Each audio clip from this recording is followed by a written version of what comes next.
Welcome guys on my YouTube channel, and you are watching my channel IELTS with Sophia. Guys, I hope that you like my videos on daily basis which I upload sharp 6 PM in the evening. Guys मैं उम्मीद करती हाँ कि तुहानू कल वाले Q card का idea वधिया लग्या होवेगा कि describe a person from home you learn something कि वो पर्सन भी ओल्ड है। क्यू कार्ड का लिंक भी शेयर किया होया वा कमेंट बॉक्स दे विच ते इस वीडियो दे विच भी मैं कर देवांगी ताकि तुसीं आसानी दे नाल डाउनलोड कर सको।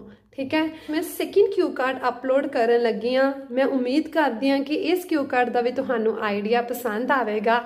टू बी ऑनेस्ट इस क्यू कार्ड दे विच मैं अपनी रियलिटी शेयर की है। ठीक है, okay guys, now we will start. Card दा नेम हैगा वा describe a person whom you follow on social media। कि वो पर्सन दसना वा जो तुसी सोशल मीडिया ते की करते हो, फॉलो करते हो। ठीक है, बुलेट पॉइंट्स शो हो रहे हैं कि केड़े बुलेट पॉइंट्स है।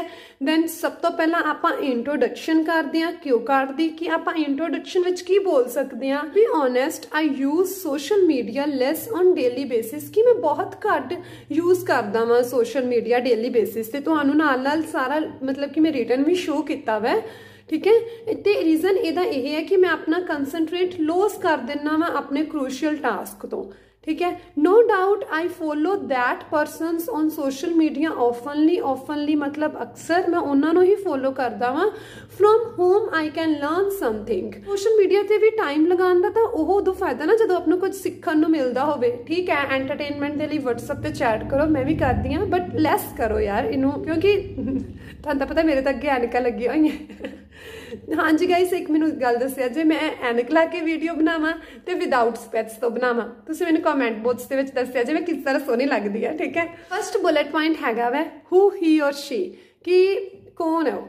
His name is Sandeep Maheshwari who is not only a photographer जेड़ा सिर्फ फोटोग्राफर ही नहीं हैगा but also motivational speaker।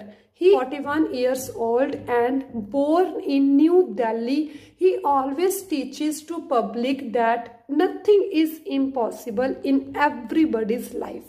Yes guys, nothing is impossible in every person's life. You can also get your desired band score in IELTS. Guys, second bullet point की हैगा वा how do you know कि तुसी उसनू किस तरह जानते हो। I started to know him after completing graduation. At that time, I made my mind that I will go to Canada. मैं Canada जावांगा अपनी higher studies दे लई, but इस दे लई मैनू English language नू सीखना पिया। Learning English was hard nut to crack for me. Hard nut to crack guys की हैगा तुहाडे वास्ते एक idiom कि बहुत ज़्यादा मेरे वास्ते यह difficult task सी। ठीक है, learning English। I thought that I cannot learn, but one of my friends suggested me that I should read about the failures कि मैनू रीड करना चाहिए वै संदीप महेश्वरी दियां फेलियर्स के बारे कि वो अज सक्सैसफुल पर्सन बनया वै। पर्सनस के विचों ओदा भी एक नाम आंदा वै संदीप महेश्वरी दा जो कि सक्सैसफुल पर्सनस है। मैनू ओदियां फेलियर्स के बारे कुछ ना कुछ रीड करना चाहिए वै ऑन सोशल मीडिया। ठीक है, थर्ड क्वेश्चन हैगा वै what he or she post on social media कि वो सोशल मीडिया ते की पोस्ट करता वै कि he always post motivational thoughts as well as motivational videos from every person कि इत्थों पर्सन की सीखदा वै get to know की नॉलेज लेंदा वै जानदा वै that after facing failure person get success। हाँ जी गाइस, तुसी भी सक्सैस जरूर लवोगे, बैंड स्कोर अपने गेट करोगे। फिर की हो गया 2 वारी देता 3 वारी देता। It's your turn, it's a new beginning, new year 2022, now it's your turn. Okay, fourth question, I follow मैं उसनू फॉलो करदा वा because today I have no fear मैनू कोई फियर नहीं हैगा to speak in English in front of the public. अज मैनू कोई डर नहीं हैगा लोकां सामने इंग्लिश विच गल करन दा। Just because of him, I am really thankful of him. He is one of my favorite speaker on social media. So Sandeep Maheshwari is that person whom I follow and will in the future. Guys मैनू comment box दे विच दस्सिया जे किहड़ा favourite person है जिन्हों तुसी social media ते follow करदे हो। ठीक है, बड़े बच्चे कहणगे असीं अमिताभ बच्चन, शाहरुख खान, सलमान खान वगैरह वगैरह। ऑनेस्ट गाइस उन्नू करिया करो जिदों तो तुहानू कुछ सीखण नू मिले। ठीक है, तुसी भी मोटिवेट होवो कुछ ना कुछ करन दे लई। ठीक है, वो तो अपनी पॉपुलैरिटी दे लई करदे रहिंदे है कुछ, बट तुसी भी पॉपुलर होना वा उन्हां नू देख देख के नहीं, उन्हां तो सीख के। ठीक, हुण आपां करदे हां फॉलोअप्स।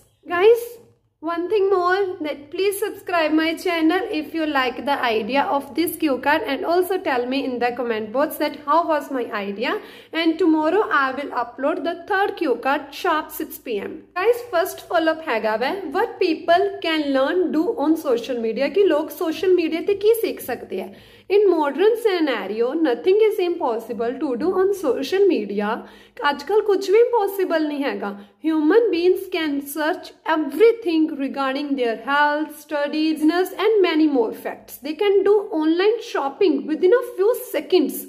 मैनू लगता है कि लैंग्वेज बहुत ज़्यादा ईजी है, मैनू एक्सप्लेन करने की ज़्यादा नीड नहीं हैगी, because you know very well that IELTS with Sophia always use simple language but in correct grammar plus vocab plus idiom, so that you can easily get your desired band score. So take appointment from doctor at home. In short everything is possible there. ठीक है, second follow up हैगा तुहाडा, do you think older people and younger will use the same kind of social media software? No, upcoming time will be more developed as compare to today. No, upcoming time will be more developed as compare to today, इतना नहीं बोलना। No, upcoming time will be more developed as compared to today. We like to use new apps as well as functions where they can share their knowledge, upload photos. On the other hand, senior citizens will use religious apps where they can do worship as well as can know some tips regarding their health. Guys, third follow-up हैगा वै, do older people spend much time on social media? I think yes, because nowadays every family member has a busy schedule. हर किसी दे कोल अपना अपना busy schedule है. They have no time to sit around them. As a result, की result निकलिया फिर senior citizens use more social media for doing worship of God as well as know some tips regarding fitness. Okay, fourth question. Are non-social media like television and newspaper still useful? तो हमें लगता है कि आज दे social media दे मुकाबले television and newspaper भी useful है गे? Yes. थोड़ा जा pause लेना मैं, ठीक है? Yes. Sometimes people start to feel bored on social media. That time they prefer to watch television with their family members. In this way they can make their good relation. Last thing, some people like to read newspaper with bed tea like my father. चाहे कर दे थोड़े father चाहे नहीं कर दे, simple कह दो like my father, like my mother, like my grand mother, like my grandfather. ठीक है, ओके गाइस, मैं उम्मीद करदी हां कि तुहानू आज दा क्यू कार्ड वधिया लग्या होवेगा। जेकर वधिया लग्या दैन प्लीज़ मैनू कमेंट बॉक्स दे विच जरूर दस्सिया जे, ते मैनू एक गल ये भी दस्सिया जे कि मैं तुहानू इस तरह करवाया करा क्यू कार्ड कि मतलब कि मैं तुहाडे सामने नाल बोलिया करा ते नाल मैं लिख के शो करया करा तुहानू, जां फिर मैं तुहानू कॉपी ते नोट डाउन करके दिया करा। ठीक है, ते गाइस एक गल होर मैनू दस्सिया जे मैं ज़्यादा किहदे विच सोहनी लगदी हां या फिर ऐनक दे विच। ठीक है, be practice, be punctual and always respect your elders. Keep spotting IELTS with Sophia. Spread this channel more and more all over the world. Okay guys, God bless you.